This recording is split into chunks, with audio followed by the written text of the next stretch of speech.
Shalom, bien-aimés dans le Seigneur. Que le Dieu de grâce et de paix vous bénisse et vous soit très très favorable.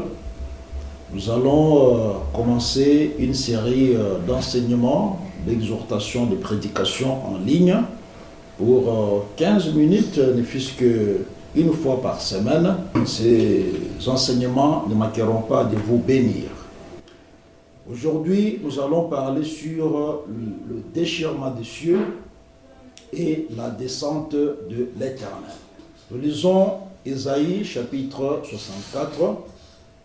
Prenons le verset 1 jusqu'au verset 5.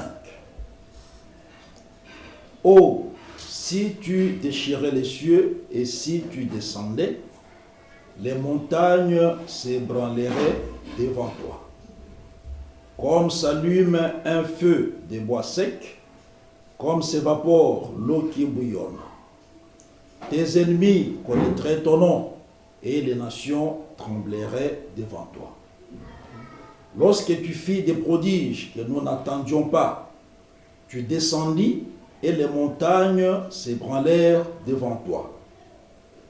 Jamais on n'a appris ni entendu dire, et jamais l'œil n'a vu que notre Dieu que toi fit de telles choses pour ceux qui se confient en lui. Tu vas au-devant de celui qui pratique avec joie la justice, de ceux qui marchent dans tes voies et se souviennent de toi. Mais tu as été irrité parce que nous avons péché et nous en souffrons longtemps jusqu'à ce que nous soyons sauvés. Amen. Dans ces écritures, Ésaïe le prophète prie. Il demande à l'Éternel de déchirer les cieux et de descendre. Pourquoi? Parce qu'il y avait des montagnes devant lui. Et il dit, oh, si tu déchirais les cieux et si tu descendais, les montagnes s'ébranleraient devant toi. Ébranler, c'est-à-dire secouer avec violence et déplacer. Il dit, ces montagnes seraient comparées à du bois sec. Et toi, l'Éternel qui descend, tu viendrais comme un feu dévorant qui va venir brûler ces bois secs. Il dit, ces montagnes sont comparées à l'eau qui bouillonne, et quand l'Éternel descend, comme le feu, cette eau va s'évaporer, ça va disparaître. Il dit, tes ennemis, donc il compare ces montagnes aux ennemis, tes ennemis connaîtraient ton nom, et les nations trembleraient devant toi. Ah, nous comprenons ici que les ennemis des enfants de Dieu sont comparés à des montagnes. Les problèmes des enfants de Dieu sont comparés à des montagnes. Les difficultés des enfants de Dieu sont comparées à des montagnes. Et seul l'Éternel est capable, lorsqu'il descend, d'ébranler ces montagnes et de les déplacer au-devant de nous. Et Ésaïe dit, lorsque tu fis des prodiges que nous n'attendions pas, c'est-à-dire dans le passé, l'Éternel a fait des prodiges, des miracles, parce que le miracle, c'est une chose à laquelle on ne s'attend pas. Dieu fit des prodiges, qu'est-ce qu'il avait fait dans le passé? Tu descendis et les montagnes s'ébranlèrent devant toi. Nous sommes dans le passé. Donc Ésaïe regarde dans le passé, il dit, ce que je demande à l'Éternel aujourd'hui, de descendre pour que les montagnes qui sont devant moi soient ébranlées, ce n'est pas la première fois. L'Éternel déjà était descendu dans le passé et les montagnes étaient ébranlées devant lui. Nous allons donc voir quand est-ce que l'Éternel était descendu dans les temps passés et quelles sont ces montagnes qui étaient ébranlés, qui ont disparu, n'est-ce pas, devant l'Éternel. Qui sont ces ennemis qui avaient disparu devant l'Éternel. Il dit, jamais on n'a appris ni entendu dire, et jamais l'œil n'a vu qu'un autre Dieu que toi fit de telles choses pour ceux qui se confient en lui. Gloire au Seigneur. Donc si tu es parmi les gens qui se confient en l'Éternel, sache que ce que l'Éternel fera, ce sont des choses que l'œil n'a jamais vues, que l'oreille n'a jamais entendues. Ça s'appelle donc un miracle, une chose qui sort de l'ordinaire. Et Dieu fait cela pour ceux qui se confient en lui, pour ceux qui ont la foi en lui. C'est qui ces gens-là? Ce sont les gens qui pratiquent avec joie la justice. Que Dieu te bénisse. Et donc je reviens rapidement pour te dire que lorsque les cieux se déchirent et que l'Éternel descend, quelles que soient les montagnes dans ta vie, ces montagnes seront ébranlées. Ça sera comme le feu devant les bois secs, ça sera comme de l'eau qui bouillonne, ça va s'évaporer, ça va disparaître. Alors je vais te ramener donc. Isaïe dit, dans le passé, tu étais descendu et les montagnes étaient ébranlées. Les ennemis avaient disparu. C'est dans quel temps? Nous allons dans les livres d'Exode, chapitre 3, nous lisons le verset 7 et le verset 8. L'Éternel dit, j'ai vu la souffrance de mon peuple qui est en Égypte, et j'ai entendu les cris que lui font pousser ses oppresseurs, car je connais ses douleurs. Je suis descendu, gloire au Seigneur, je suis descendu pour le délivrer de la main des Égyptiens. Ah, c'est que les montagnes, ici, ce sont les Égyptiens. Et pour le faire monter de ce pays, dans un bon et vaste pays, pays où coule le lait et le miel, dans les lieux qu'habitent les Cananéens, les Hétiens, les Amoréens, les Phérésiens, les Héviens et les Jébusiens. Gloire au Seigneur. Dieu voit la souffrance. Dieu entend les cris. Dieu connaît les douleurs de ses enfants. Je prie le Seigneur qu'il voie ta souffrance, qu'il entende les cris de ton cœur et que, comme il connaît tes douleurs, je prie donc qu'il descende et que toutes les montagnes qui sont devant toi puissent être ébranlées, que cela puisse trembler et que cela puisse disparaître devant toi. Donc Dieu est descendu et nous avons vu les montagnes, les Égyptiens qui sont tombés dans l'eau, dans la mer Rouge. Dieu a fait un miracle et toutes ces montagnes se sont retrouvées dans la mer Rouge. Gloire au Seigneur. Ah, c'est là où nous comprenons que les montagnes, pour que cela libère notre chemin, nous devons appeler le Seigneur qu'il descende. Et appeler le Seigneur de descendre, c'est à travers la prière. Voilà pourquoi Jésus nous enseigne dans Marc chapitre 11. Marc chapitre 11, nous commençons par les versets 22 jusqu'au verset 26. Marc 11, 22 à 26 dit, Jésus prit la parole et leur dit, ayez foi en Dieu. Je vous l'ai dit en vérité, si quelqu'un dit à cette montagne, voilà, Jésus aussi parle du langage des montagnes. Or, Isaïe nous a fait comprendre que les montagnes sont nos ennemis.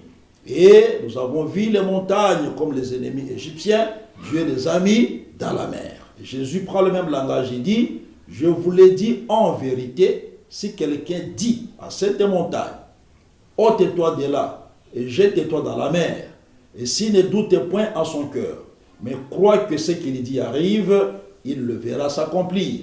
C'est pourquoi je vous dis, tout ce que vous demanderez en priant, croyez que vous l'avez reçu et vous le verrez s'accomplir. Gloire au Seigneur.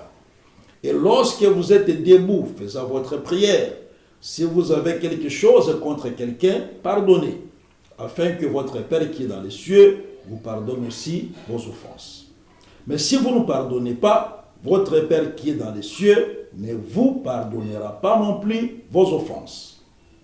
Ainsi, Jésus nous enseigne que si quelqu'un a une montagne devant lui, on a compris que montagne, c'est ta souffrance. Montagne, c'est ta douleur. Montagne, ce sont les ennemis. Ceux qui veulent ton malheur. Ceux qui cherchent à ce que tu disparaisses de ce monde. Bien-aimé dans le Seigneur, demande à l'Éternel de déchirer les cieux, de descendre. Et toutes ces montagnes, devant l'Éternel, ça ne va pas résister. Ça peut te résister. Toi, tu n'as pas la force par toi-même de vaincre ces problèmes. Mais l'Éternel, notre Dieu, devant lui, rien, absolument rien ne peut résister.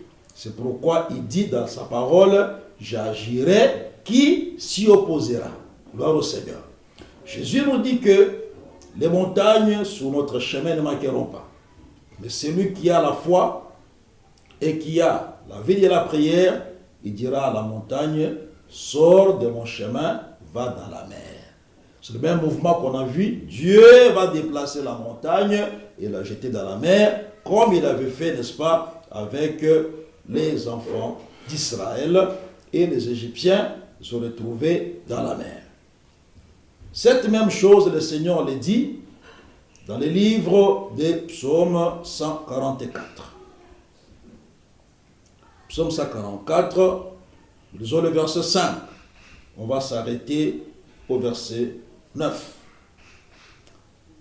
Éternel, abaisse tes cieux et descends. Touche les montagnes et qu'elles soient fumantes. Fais briller tes éclairs et disperse mes ennemis. Lance tes flèches et mets-les en déroute. Et tends tes mains d'en haut, délivre-moi et sauve-moi des grandes eaux, de la main des fils de l'étranger, dont la bouche profère la fausseté et dont la droite est une droite mensongère. Ô Dieu, je te chanterai un cantique nouveau, je te célébrerai sur les luttes à 10 cordes. Gloire au Seigneur. Donc, David aussi, le livre des psaumes, il dit, psaume 144, il dit éternel, il a compris que si l'éternel descend, c'est comme Esaïe a prié aussi comme ça, lui aussi dit la même chose. Abaisse tes cieux et descend. Pourquoi? Viens toucher les montagnes qui sont devant ma vie et que ces montagnes puissent sortir de la fumée. Ah, c'est que Dieu viendra comme le feu dévorant. Quand il va dévorer ces montagnes, la fumée va sortir, ces montagnes vont disparaître devant toi. C'est pourquoi il dit, fais briller tes éclairs, disperse mes ennemis. Donc les montagnes, ce sont nos ennemis, mais quand l'Éternel descend, toutes ces montagnes vont disparaître. Il dit alors, je te chanterai un cantique nouveau, je te célébrerai sur les luttes à 10 cordes. Gloire au Seigneur. Donc, un enfant de Dieu, il sait très bien que dans Psaume chapitre 50, le verset 15, l'Éternel nous dit ceci. Et invoque-moi au jour de la détresse, je te délivrerai et tu me glorifieras. Gloire au Seigneur. C'est pourquoi David dit, je te célébrerai sur les luttes à 10 cordes, je te chanterai un cantique nouveau. Et Israël aussi a chanté à l'Éternel, lorsque leur montagne, n'est-ce pas, avait été ébranlée. Dieu les a fait disparaître. Je vais lire pour chuter le livre d'Exode chapitre 15. Exode 15, je prends le verset 1 et je vais lire jusqu'au verset 11. Alors Moïse et les enfants d'Israël chantèrent ce cantique à l'Éternel. Il dit, je chanterai à l'Éternel car il a fait éclater sa gloire. Je prie le Seigneur que toi aussi tu chantes à l'Éternel lorsqu'il va faire éclater sa gloire dans ta vie. Il a précipité dans la mer le cheval et son cavalier. L'Éternel est ma force et le sujet de mes louanges, c'est lui qui m'a sauvé. Il est mon Dieu, je le célébrerai. Il est le Dieu de mon Père, je l'exalterai. L'Éternel est un vaillant guerrier. Gloire au Seigneur. L'Éternel est son nom. Il a lancé dans la mer le char de Pharaon et son armée. Ses combattants d'élite ont été engloutis dans la mer Rouge. Les flots les ont couverts. Ils sont descendus au fond des eaux comme une pierre. Ta droite, ô Éternel, a signalé sa force. Ta droite, ô Éternel, a écrasé l'ennemi. Gloire au Seigneur. Écrasé l'ennemi. Par la grandeur de ta majesté, tu renverses tes adversaires. Tu déchaînes ta colère, elle les consume comme du chaume. Ah, c'est que la colère de Dieu, c'est tout un feu qui va consumer les ennemis, qui seront comme du chaume. Au souffle de tes narines, les eaux se sont amoncelées, les courants se sont dressés comme une muraille, les flots se sont durcis au milieu de la mer. L'ennemi disait, je suis ici très bien, sur verset 9, Exode 15, l'ennemi disait, je poursuivrai, j'atteindrai, je partagerai le butin. Ma vengeance sera assouvie. Je tirerai l'épée, ma main les détruira. Voici les paroles de tes ennemis, mon frère. Mais écoute, le verset 10 dit, l'Éternel a soufflé de son haleine, la mer les a couverts. ils se sont enfoncés comme du plomb dans la profondeur des eaux. Qui est comme toi parmi les dieux, ô Éternel? Qui est comme toi, magnifique en sainteté, digne de louanges, opérant des prodiges? Que l'Éternel te soit favorable. Que le Seigneur descende par rapport à ta maladie, par rapport à ton chômage, par rapport aux difficultés dans ton foyer, dans ton mariage, par rapport à ta stérilité, par rapport aux difficultés que tu as dans tes études. Je ne connais pas ton problème, mais je prie le Seigneur de descendre et que toutes les montagnes de ta vie deviennent comme les bois secs devant le feu, que cela disparaisse au nom de Jésus. Amen. Dieu te bénisse. Nous profitons de cette occasion pour vous donner ainsi l'adresse de notre église. Moi, c'est le frère Dieudonné comme apôtre dans cet évangile. Nous prions donc dans l'Assemblée des Saints.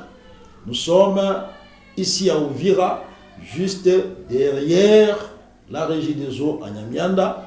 Quand vous demandez la Régie des eaux à Nyamianda, ici à Uvira, notre lieu de culte, c'est juste derrière la clôture de la Régie des eaux. Nous prions là-bas chaque mardi, pour le moment, chaque vendredi, de 16h à 17h30 et le dimanche de 9h à midi. Et si tu y viens, tu seras richement béni. Et également, nous profitons de ce message pour vous informer que les assemblées des saints dans le monde préparent une grande convention internationale qui se tiendra à Kinshasa du 14 au 20 juillet de cette année. Tous les hommes de Dieu vont se retrouver pour partager la parole de Dieu autour du thème de la fraternité. Que la grâce du Seigneur et que toutes ces merveilles vous accompagnent. Vous êtes notre invité pour continuer à bénéficier de ces enseignements. Que Dieu te bénisse au nom de Jésus-Christ notre Seigneur. Amen.